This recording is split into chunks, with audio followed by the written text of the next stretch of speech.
So sometime in the late 40s, 50s in Cuba, my grandfather was about 18 years old and got some lady pregnant. He was only 18, so he didn't want to get married, so he did as anyone would do, and he fled to the United States. So he settles in Brooklyn, meets another fellow Cuban immigrant, and his name is Angel. My grandmother's name was Candida.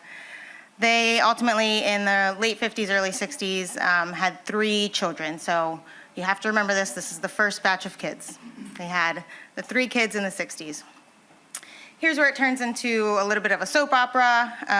My grandfather leaves. My grandmother marries a younger woman and has 5 other kids in the late 80s. So my dad is one in the first batch of kids from the 60s, excuse me.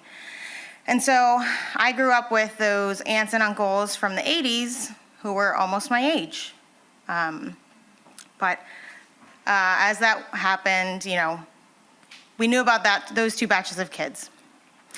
At some point in the 2010s, we all started getting emails for Ancestry.com, 23andMe, of course. So we all slowly but surely wanted to take this test. I actually took this test with my husband as like our 3rd or 4th date. We thought it'd be so cool to do this, so we're swabbing each other's cheeks and, So, we just thought it'd be interesting. I'd find out where I was from. It turns out I'm 67% from the Iberian Peninsula, about 13% from Western African countries, and about 15% or more native to the Caribbean islands.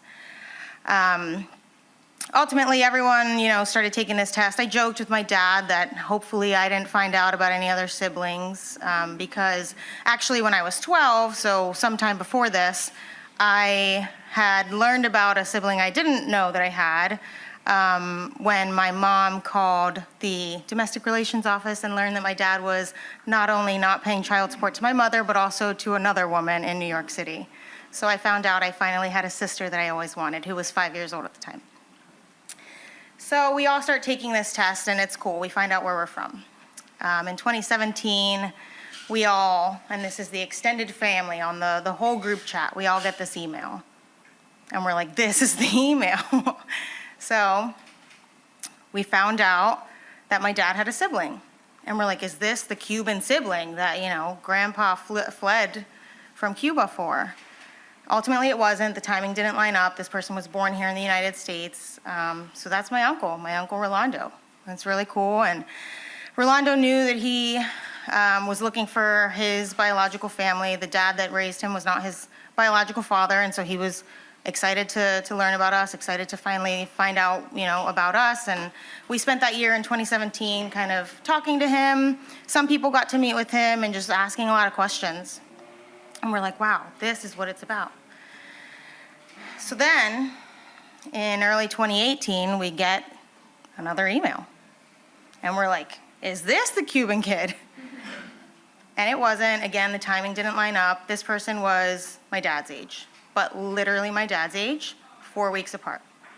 So my grandfather was very busy in the 60s. So this person, we find out, is another sibling. This is Maria. Maria is my aunt. Maria, on the other hand, did not know that she had a father that was not the dad that raised her, so it was more difficult for her to come to the realization that, she had another family and that we were who we said we were to her, or that the test said that we were to her.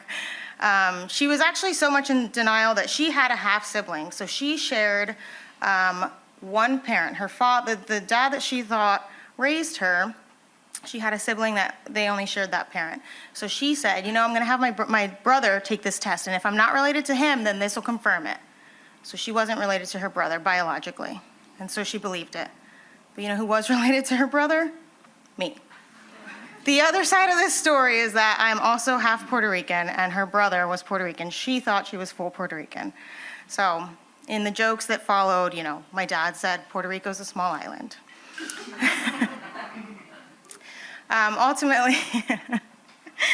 ultimately, it took her a little bit to, even after she realized we were who the test showed we were, it took her a little bit to kind of come to terms with meeting us. And she was dealing with the dementia and death of her mother at the same time, and so it took a little bit. About 6 months later, my husband and I are getting married, and we throw a night before our wedding party, and all of the family's there. The first batch of kids are there, most of the second batch of kids are there, and my dad says in front of a bunch of people, I'm pulling the father of the bride card, and I have a surprise, and she'll be here in a minute. Actually, she's here. So we all walk outside, and we're like, is this Maria? It can't be.